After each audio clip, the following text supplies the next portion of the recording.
아직까지도 나인 퍼즐의 범인에 대한 가능성은 많이 열려 있습니다. 하지만 이제 저는 범인을 한 사람으로 좁혔는데요. 그건 바로 정신과 의사 황인찬 선생입니다. 제가 지난 영상에서는 단순히 황인찬, 이승주가 범인이라고 하기에는 뭔가 좀 허무한 느낌이 있어서 그 뒤에 있는 사수가 이들을 조종한 최종 흑막일 것이라 예상했었는데요. 그게 아니라 황인찬이 이중인격이라면 어떨까요? 왜 우리는 윤이나만 이중인격이라 생각하고 황인찬의 인격의 분리에 대해서는 생각하지 않았을까요? 그렇다면 이승주는 그의 공범일까요? 지금부터 황인찬 이중인격 범인설에 대해 이야기해 보겠습니다. 많은 분들이 황인찬 선생을 의심한 이유, 그건 바로 6화까지 아무런 역할이 없음에도 자주 등장하고 클로즈업이 비춰졌기 때문입니다. 황인찬이 등장해서 한 일이라고는 윤이나에게 미술 전시회 갈 거냐고 물은 것, 그리고 호숫가 그림을 직접 그렸다고 자랑한 것. 결국 6화까지 황인찬의 캐릭터는 미술에 관심이 많은 윤이나와 친한 정신과 의사. 그런데 7화 이후 아주 중요한 단서가 나왔죠. 그가 학회에서 발표한 어둠에 물든 아이. 이거 너무 이상하지 않나요? 정신과 의사는 환자에 대한 비밀 유지 의무가 있습니다. 물론 학회 발표를 위해서라면 조심스럽게 이야기할 수 있죠.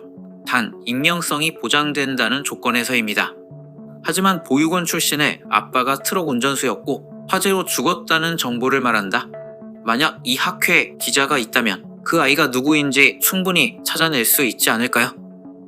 그리고 더 말이 안 되는 건 황인찬은 어둠에 물든 아이의 이야기를 윤이나에게 여러 번 했었다고 말했습니다. 이건 말 그대로 비밀 유지 의무를 어긴 거죠. 그렇다면 황인찬에게 이 사건은 아주 특별하고 반드시 이 세상에 알려야만 하는 것이라고 생각합니다. 그리고 그건 바로 자신이 겪은 어둠, 어린 시절 자신의 이야기는 아닐까요? 그가 거리낌 없이 비밀 유지 조항을 어기는 것, 본능적으로 자신의 이야기를 하기 때문은 아닐까요? 심리학에서 자기 경험을 타인 이야기로 왜곡하여 말하는 현상은 매우 전형적인 트라우마 방어 기제라고 합니다. 즉, 황인찬은 자신이 어릴 적 겪은 학대와 자신이 아빠를 죽였다는 죄책감을 덜기 위해 또 다른 인격을 만들어낸 거죠. 그리고 자신은 똑똑하고 의사가 된 성공한 사람으로 살면서 어린 시절의 기억은 상담했던 환자로 만들어낸 겁니다. 이렇게 가정을 하고 보면 많은 의문들이 해소됩니다. 어린 시절 아빠가 죽었으니 보육원에서 자랐을 것이고 양정호가 동생이라 부를 만한 나이라고 할 수 있으며 경찰 지정병원에서 일했기에 윤동훈과 친분이 있어 그 집에 쉽게 들어갈 수 있었겠죠. 그리고 결정적으로 오철진이 사건 때 제주도에 있었다는 게 수상하다고 느낀 윤이나는 이승주를 찾아가 대화를 나눴는데 이때 이승주 선생은 이런 이야기를 합니다. 나도 궁금했다. 이나 씨의 잃어버린 기억이. 그러자 깜짝 놀란 윤이나는 몸을 앞으로 숙이며 왜요? 그 기억 속에 선생님이 있나? 라고 묻죠. 즉, 이 질문은 당신이 윤동훈 삼촌을 죽인 범인이냐고 물은 건데요. 이 말에 이승주는 이렇게 답을 합니다. 쉬운 문제인데 어렵게 가네요. 난 그냥 황 선생님보다 잘하고 싶었을 뿐인데. 이 문답을 잘 살펴보면 너무 이상하죠? 이승주는 분명히 자신이 범인이냐는 질문을 이해했을 겁니다. 그러자 쉬운 건데 왜 알아채지 못하냐는 느낌으로 말하며 황 선생을 언급했죠.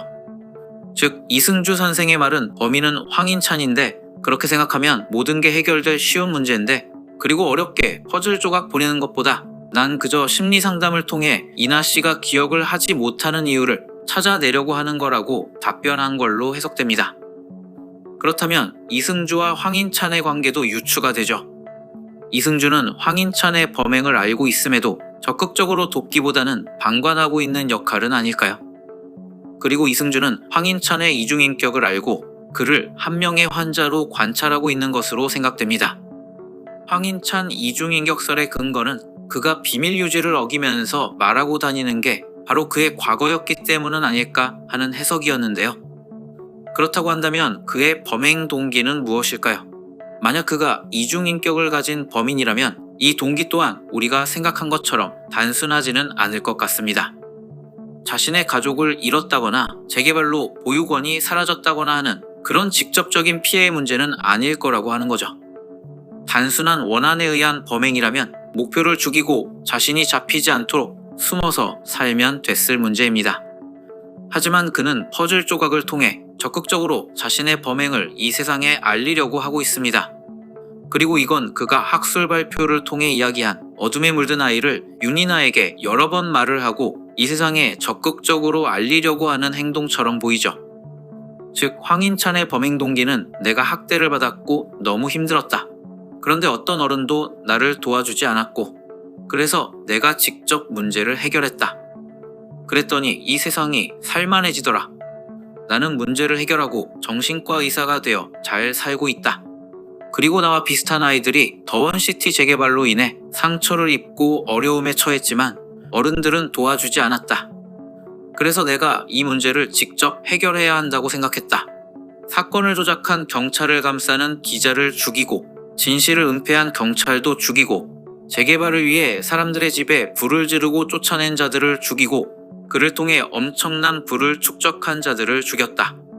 이 모든 건 이 세상의 시스템이 잘못되어 있기 때문이고, 나는 이 잘못된 시스템에 경종을 울리는 사람이다.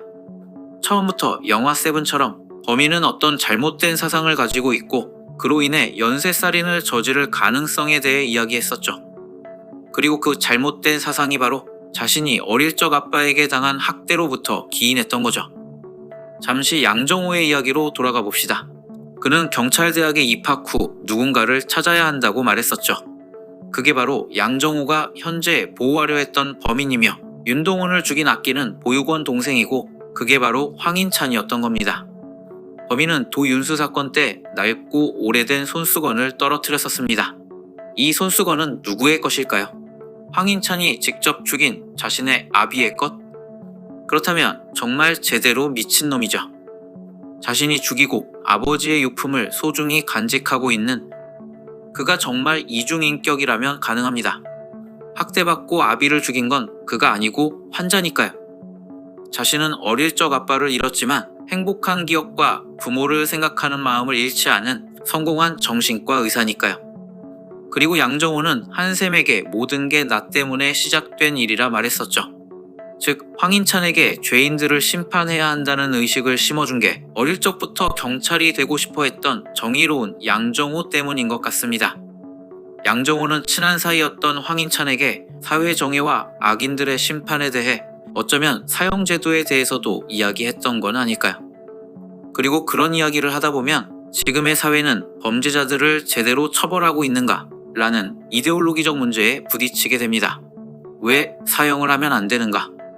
왜 우리는 처벌이 아닌 교화를 우선시해야 하는가?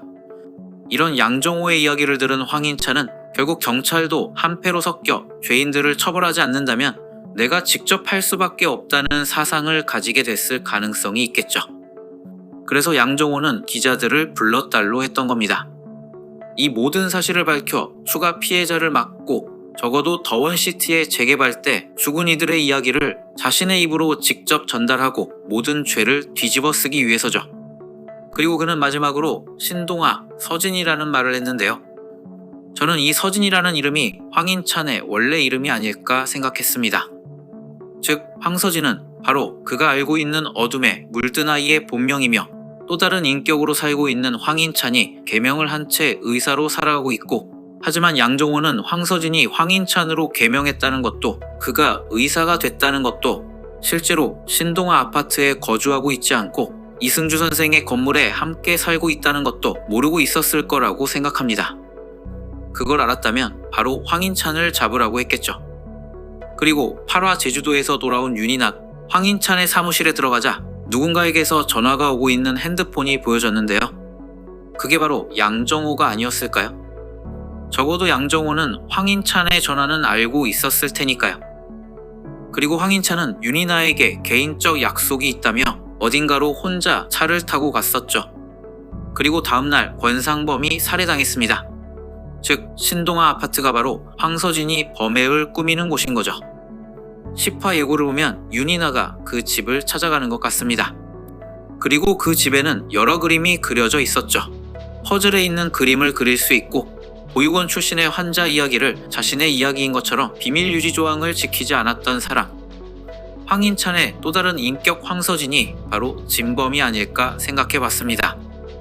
오늘은 윤이나 이중인격설의 가능성을 배제하고 황인찬이 환자의 이야기를 여기저기 떠벌리고 다닌다는 걸 생각해보니 그가 이중인격이며 자신의 이야기를 이 세상에 알리고자 하는 진범이라는 예상을 해봤습니다. 오늘 이야기가 재밌으셨다면 구독, 좋아요, 댓글 부탁드립니다. 시청해주셔서 감사합니다.